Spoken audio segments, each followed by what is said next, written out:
À cette époque-là, il n'y avait pas de pétrole. Les esclaves étaient la force motrice de ces empires qui se mettaient en place. Au XIVe siècle, l'Europe s'ouvre au monde et découvre qu'elle se situe en marge de la plus importante zone d'échange de la planète. On a tendance à oublier que l'espace de production de richesse, c'est l'Afrique à ce moment-là. Cette carte, l'Atlas catalan, aiguise l'appétit de conquête des Européens. Il indique les routes de commerce vers l'Afrique et ses ressources.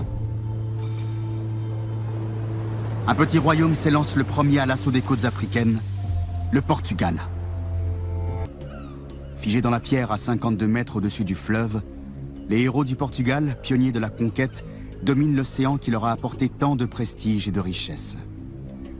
À leur tête, le prince Henri, dit Henri le Navigateur, architecte d'un projet périlleux, ouvrir par l'océan Atlantique une nouvelle route commerciale pour contourner les musulmans en Méditerranée et aller chercher l'or d'Afrique. Au XIVe siècle, les Portugais ont réussi à bouter les Arabes hors de leur territoire.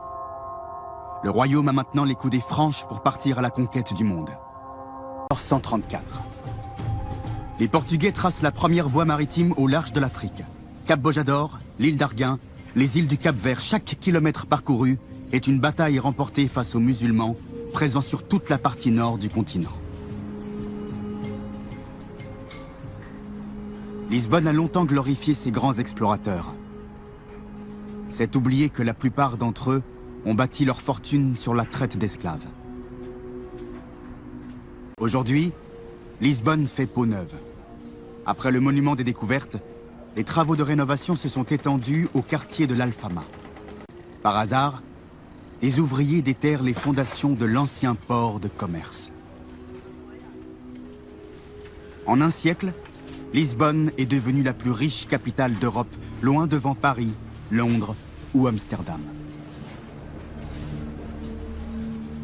Vases de Chine, poteries d'Indonésie, verreries de Macao, au milieu des débris de porcelaine venus du monde entier, le squelette d'une femme. Les premiers tests ADN ont révélé qu'il s'agissait d'une captive africaine enterrée là, sans sépulture, anonyme. L'archéologie de l'esclavage, discipline récente, exhume une histoire longtemps passée sous silence. Celle du million d'Africains qui a été déporté en Europe entre le 15e et le 17e siècle. On est au départ dans une économie de la prédation extrêmement violente. Les Portugais descendent de leurs navires et, armes à la main ou armes au poing, se lancent derrière les populations qui vivent sur ces littoraux africains, au départ sur la côte de Mauritanie, ensuite du Sénégal, qui sont des populations de pêcheurs, de pauvres. Et donc on les capture au filet, on en capture des dizaines, et ensuite on les embarque à bord de ces navires pour les transporter en Europe. Au début du XVe siècle, le commerce d'êtres humains est courant sur tout le pourtour méditerranéen, au Portugal, mais aussi dans le sud de la France, en Espagne, en Italie ou en Sicile. L'essentiel des captifs qui circulent en Méditerranée proviennent des Balkans et passent par les ports de Chypre, de Constantinople et d'Alep. Par rapport aux esclaves caucasiens, les Africains sont encore en minorité. 1453. La guerre sainte entre la chrétienté et l'islam se solde par la victoire des musulmans. Constantinople, dernier reliquat de l'Empire romain d'Orient, tombe aux mains des Turcs. Un rideau de fer s'abat entre la rive chrétienne de la Méditerranée et les Indes. Les routes de commerce sont coupées, bloquant la circulation des esclaves en provenance des Balkans. Pour l'Europe chrétienne, poursuivre la conquête de l'Atlantique est plus nécessaire que jamais. Le conflit islamo-chrétien était dans une impasse.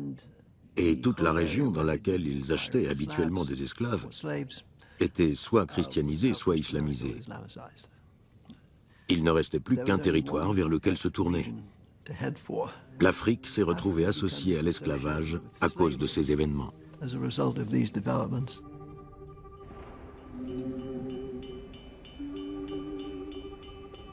Officiellement, l'islam et l'Église catholique condamnent l'asservissement d'hommes libres. Officiellement seulement, car la demande en esclaves ne tarit pas et justifie toutes les razzias. Pour prendre sa revanche sur les musulmans, le pape Nicolas V apporte sa caution morale aux Portugais. Grâce au soutien du Vatican, ceux-ci peuvent poursuivre leur razzia en Afrique en toute impunité. Avec la bénédiction du pape, les Portugais s'aventurent toujours plus au sud des côtes africaines. À bord des caravelles, c'est toute l'Europe qui se joint au Portugal pour faire main basse sur l'or et les esclaves d'Afrique. Flamands, Allemands, Anglais, Génois et Vénitiens, tous les marchands européens investissent dans l'aventure atlantique. 1471. Les Portugais prennent possession d'une île déserte au large des côtes africaines. Inhabitée, vierge et fertile, Sao Tomé est un mouillage parfait, un port sûr à 150 000 marins de la côte. Ce poste de vigie permet de garder en ligne de mire l'État le plus puissant de la région, le Royaume Congo.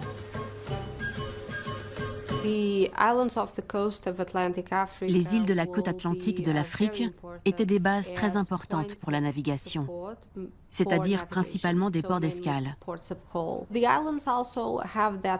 Les îles présentaient aussi l'avantage de pouvoir s'y installer sans s'exposer à trop de conflits avec les Africains.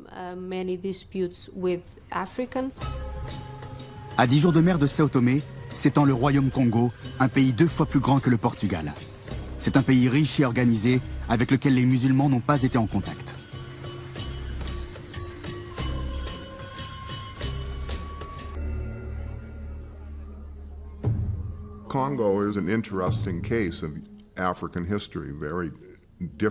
Le Congo est un cas intéressant dans l'histoire africaine, vraiment unique en son genre.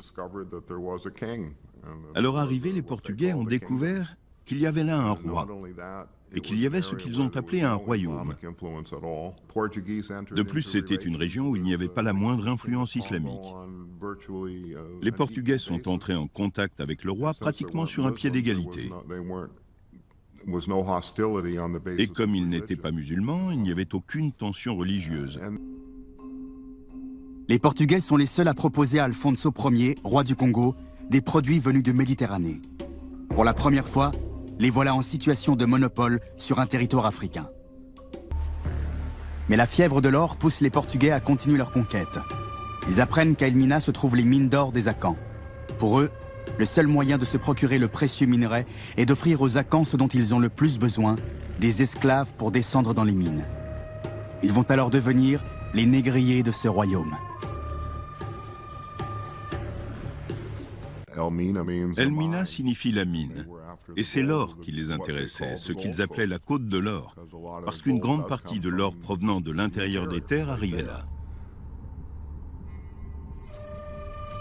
Entre Sao Tomé, les mines des Akans et le royaume Congo, le premier commerce triangulaire de l'histoire se met en place. Marchandises européennes contre esclaves à Congo, esclaves contre or à Elmina. Grâce à ce système de troc, les Portugais créent un espace commercial autonome. C'est ici, à Sao Tomé, que les Portugais vont créer la première plateforme de déportation massive de captifs. Et c'est ici que les Portugais vont passer du simple commerce d'esclaves à l'invention d'un système de production à la rentabilité inégalée, la plantation sucrière. Avec des milliers de captifs débarqués sur ces plages, Sao Tomé devient une île exclusivement dédiée à la production de sucre. On a tous les ans 4000 esclaves qui arrivent sur un espace très réduit. Donc ça veut dire des fortes concentrations. Et donc pour la première fois, on peut parler d'une colonie noire, une société esclavagiste. Quand au XVe siècle, les marins débarquaient à Sao Tomé, beaucoup regardaient avec curiosité les nouvelles pratiques qui se mettaient en place dans cette île du bout du monde. Les 2 tiers de cette île ne sont pas encore déboisés ni utilisés pour la culture de la canne à sucre. Mais quand un commerçant vient y habiter, l'agent du roi lui attribue autant de terrain qu'il lui semble être en mesure de pouvoir faire cultiver. Ce dernier achète aussitôt autant de nègres avec leur négresse qu'il lui est nécessaire. Le patron ne fournit rien à ces nègres. Il n'a pas à se soucier de leur procurer des vêtements, ni de les nourrir, ni de leur faire bâtir des abris, car tout cela, ils le font eux-mêmes. Ce n'est pas indispensable d'avoir des esclaves pour cultiver la canne à sucre, mais vu l'étendue de leur plantation, si. Il fallait des esclaves parce qu'au moment de la récolte, on les faisait travailler 14 heures par jour, jusque tard dans la nuit. Les nuits de pleine lune, on coupait toute la nuit. Bien sûr, avec la fatigue, on risquait plus de se blesser. C'était donc très dangereux et extrêmement dur.